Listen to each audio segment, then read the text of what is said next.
anything new, before they can proceed with any ground project, they have to condition the ground first. They have to break up the ground. And specifically, they have to pull up the weeds that already exist. If you want to live well, if you want to live a fulfilled life, this is where we have to start, not an unhealed response to it. One moment, please, because I'm almost more than sure that there is like a wasp or a bee or something like that that is looking at me while I'm doing this. And I'm kind of scared.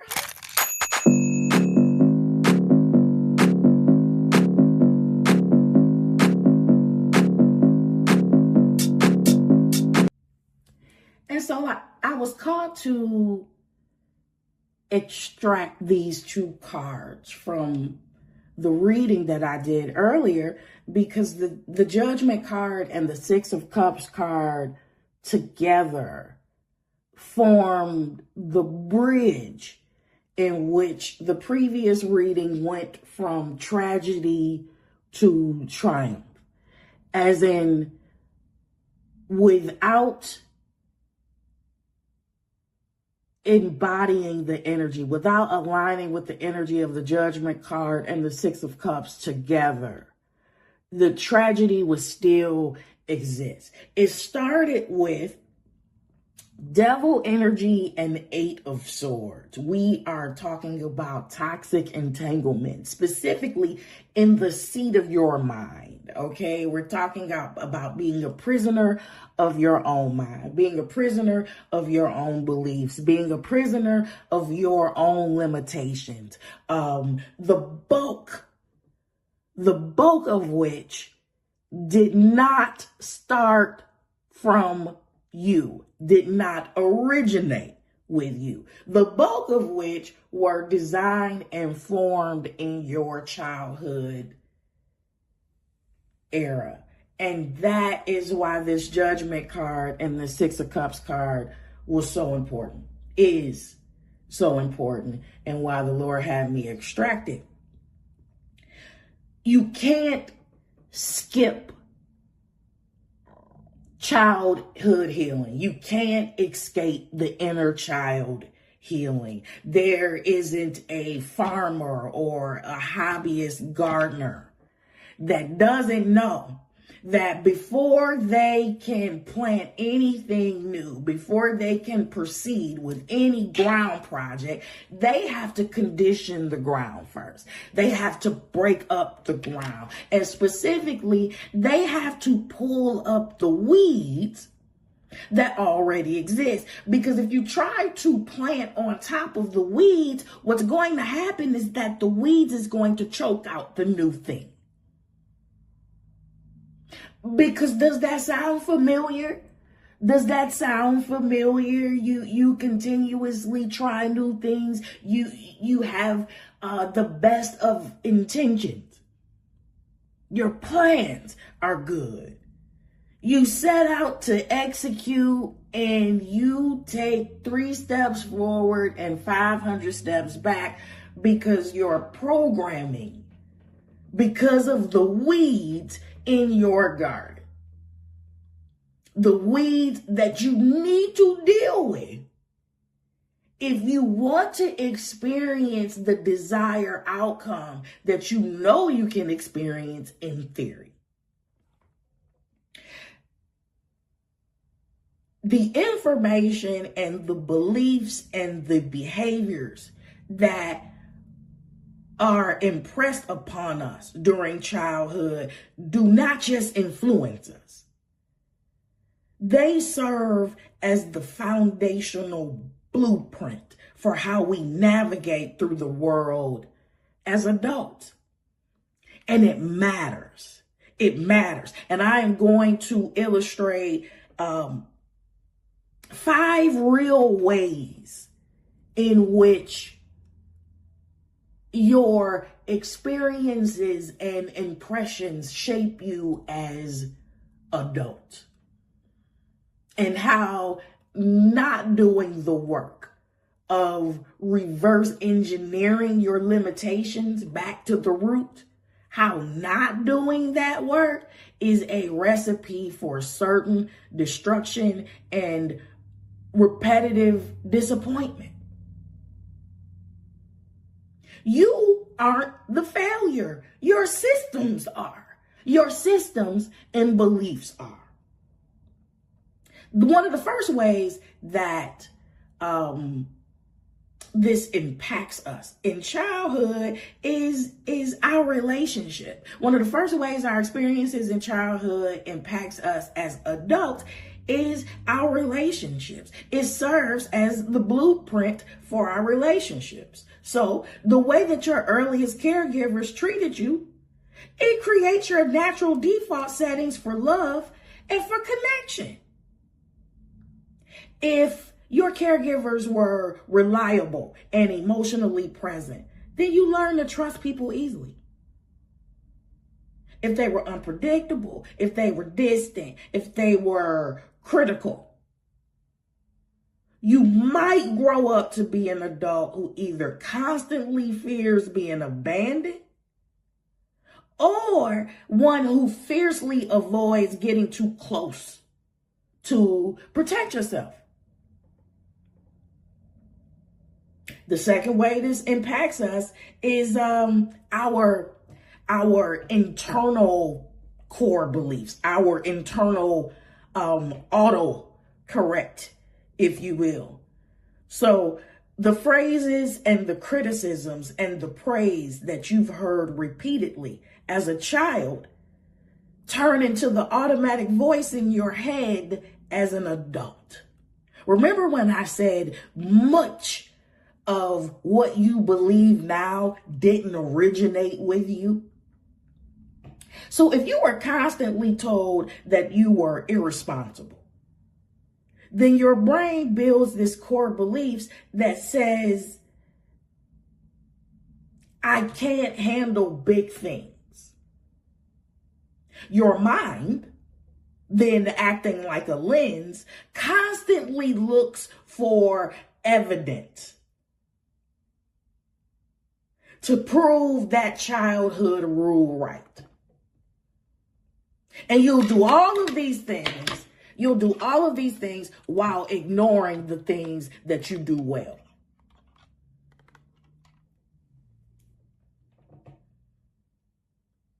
The third way, not dealing with this, not doing the work of childhood healing, of inner childhood healing, impacts you as an adult, is the physical response. It's your body's stress settings.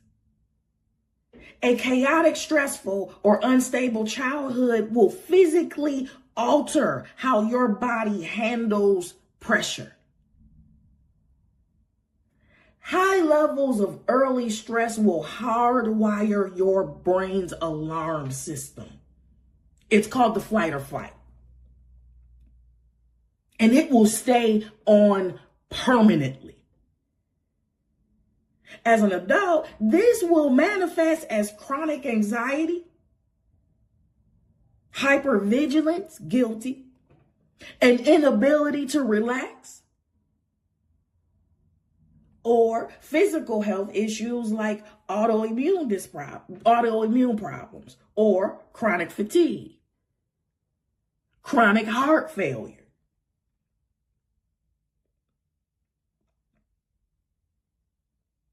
Another way this impacts you as an adult is borrowed world views. Okay? Before you are old enough to choose your own values, you inherit them. Look around the world. In Western civilization, you have certain parts of the world that are predominantly Christianity. You have certain parts of the world that are predominantly Muslim. You have certain parts of the world that are predominantly Buddhist, Tao. You know what I mean? Your early environment hands you the original rules about everything. It hands you the original rules about your money. And so if you have beliefs that says there's never enough or money equals safety, that's where that comes from. And because you are born into parts of the world where certain things are widely accepted, then that becomes the norm. And that norm, as dysfunctional as it may be, let me say, that norm becomes your hard-coded Bible.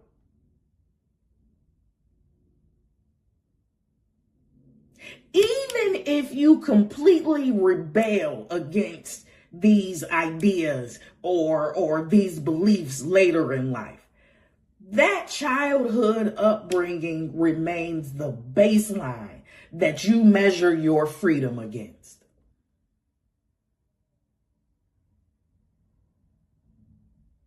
This is why doing the work to heal, doing the work to trace the root, doing the reverse engineering work.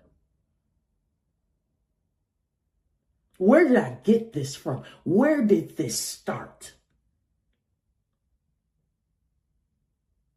And let me tell you, if you have the kahunas to do that, because that takes a huge degree of accountability and ownership. This is not something that you start. I didn't start it and this is just the way that I am. No, you know you fucked up. I'm sorry. You know you have some shitty ways about you. You know that you have some shitty beliefs that's preventing you from living your best life.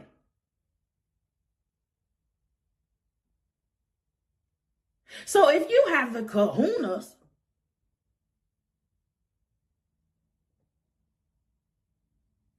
to say,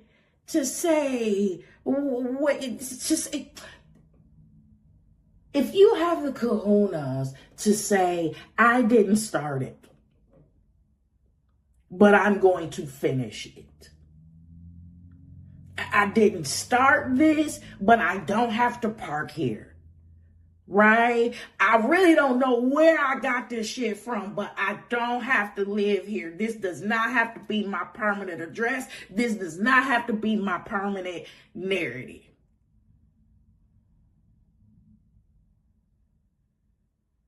You had the kahunas to do that. That is a recipe that puts you in direct alignment for a better quality of life. Automatically, whatever that looks like to you. If you want to live well, if you want to live a fulfilled life, this is where we have to start. This is the bridge from tragedy to triumph.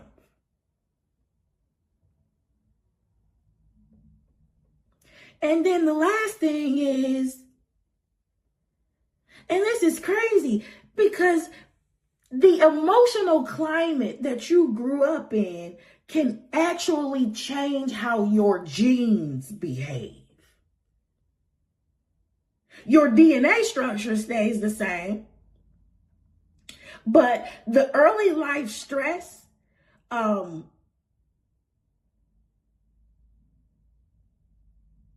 it acts like a set of light switches, right? Turning certain genetic responses to stress, mood, and resilience either on or off. I hope that made sense. A heavily stressed child can physically grow into an adult whose biology is dialed up to feel stress more intensely. Have you ever seen one of those people? Have you ever seen people that that shake their leg, that shake their knee. I'm doing it right now. That's why the table is moving. Have you ever seen people that just sit there and they might bite their nails? They don't necessarily have to be a nail biter, but they shake their knees as a stress response. That's me. That is the genetic impact of being in a heavily stressed environment and someone who is now hyper vigilant to it. I will tell you how hyper vigilant I am. I went to go see the Michael movie, and within the first minute of the movie, I was broken. Within the first 33 seconds of the movie, I caught myself self-soothing. As soon as Joe Jackson's ugly ass took out that damn belt, broken. I was so glad nobody else was around me at that moment. And it wasn't, it was a response from a core memory.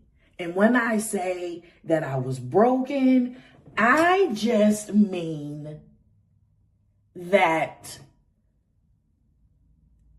I had a strong emotional response to it, not an unhealed response to it. One moment, please, because I'm almost more than sure that there is like a wasp or a bee or something like that that is looking at me while I'm doing this.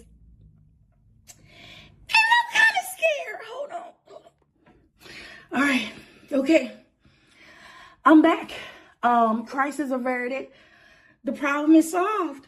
What you need to know about me is that I don't do bugs at all. It's really one of the top reasons, if I wanted to get married, that is one of the top reasons I'm going to do it. You don't have to kill some bugs for me. Up until today. Because I want to let you know that I was completely brave, okay? Without hesitation, because I'm in the middle of work. I am in the middle of filming something important, and I was not going to allow that fear to supersede whatever the hell I had going on. Okay? So I knew I had to be brave. I didn't even think about it. I grabbed an apparatus, i.e. a towel. It tried to get away. I lunged at it. I did it, right? It might be going to see the Lord right now. It's tightly wrapped up in a towel. I did squeeze. Hold on. Okay, I'm back. I want to go make sure. I had to go make sure my kill was really dead. Okay, my kill was really dead, and we're going on. Where were we at last? We were talking about how this changes your genes, how this changes your cellular script, right? How a heavily stressed child can just grow up to be a damn basket case that's hypersensitive to all the stress in their environment, right? Okay, so let's get to the point. Let's talk solutions, right? So there are several solutions in place. This isn't something that this isn't a life sentence. Okay? You don't have to permanently park here, right? So you have you can do psychotherapy. Specifically cognitive behavioral therapy, EMDR, or psychodynamic therapy. You can do what people in those spaces call mindfulness, and conscious lifestyle changes.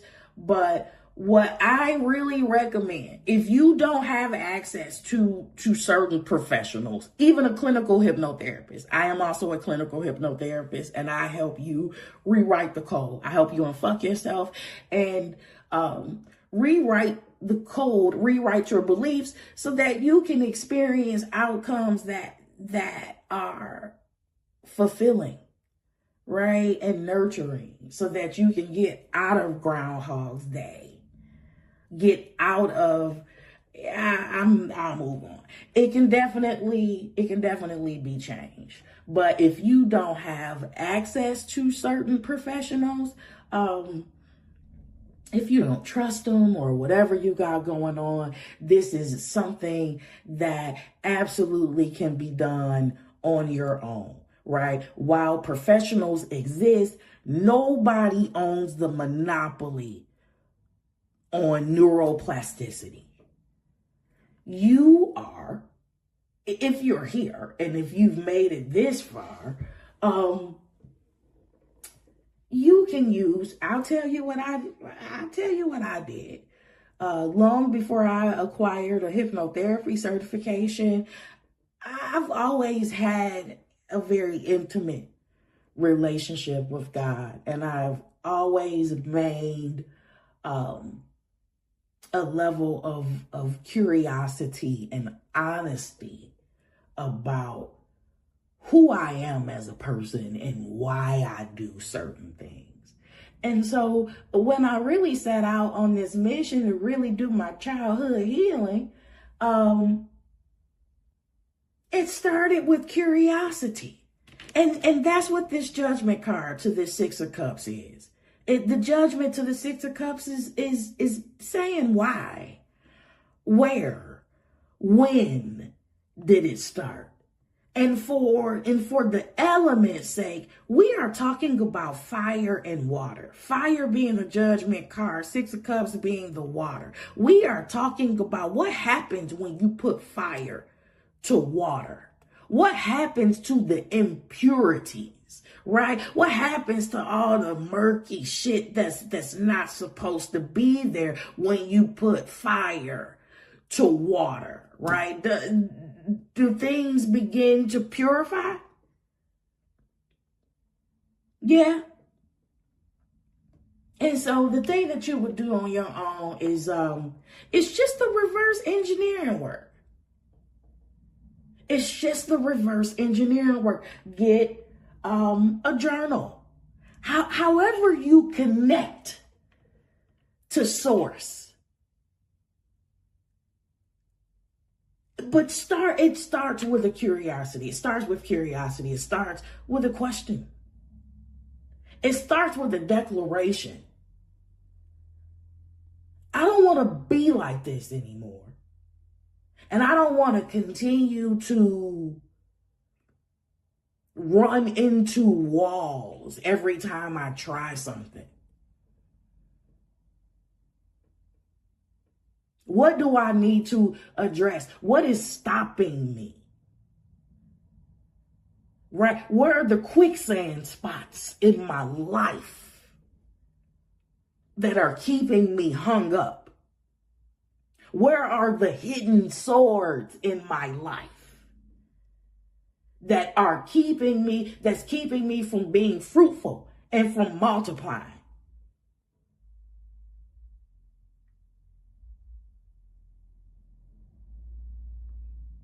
And so going back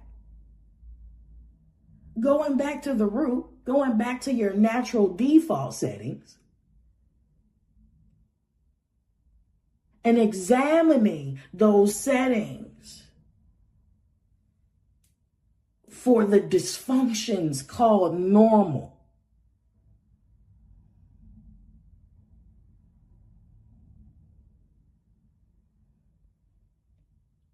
And then get ready for some sleep.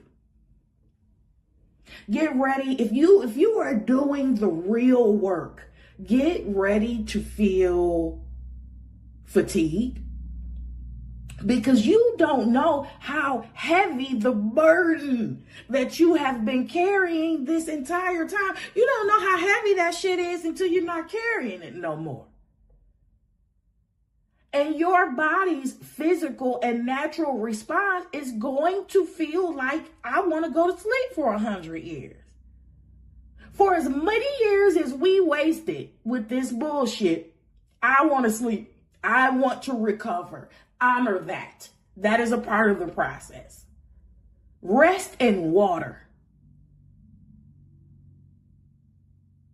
Rest, water, and adequate sodium levels, baby, because you're going to do a lot of crying. Shit, I can't tell you no lie. You're going to do a lot of crying. There's going to be a lot of watery releases.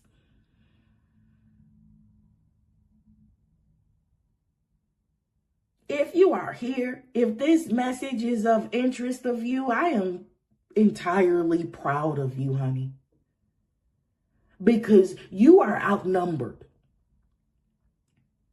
There are more people walking around under the impression that there is nothing wrong with them and that they are functioning as intended, and they could be so far from the actual truth.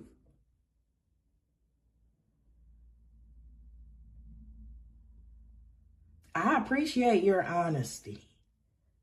I appreciate your penchant for growth, your affinity for growth.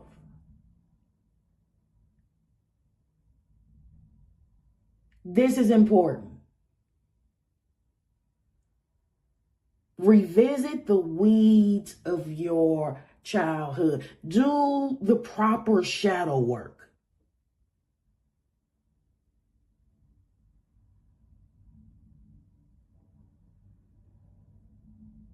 Do the root work and then the application. My thing is, if you have the kahunas to do the root work, you are already accountable enough to apply it.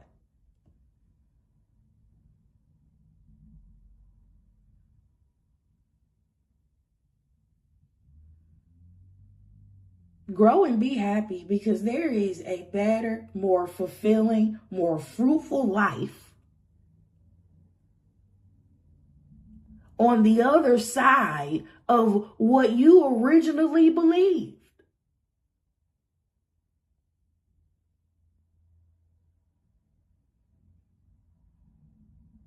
This has been your Tarot Bite. Take care of yourself. Goodbye.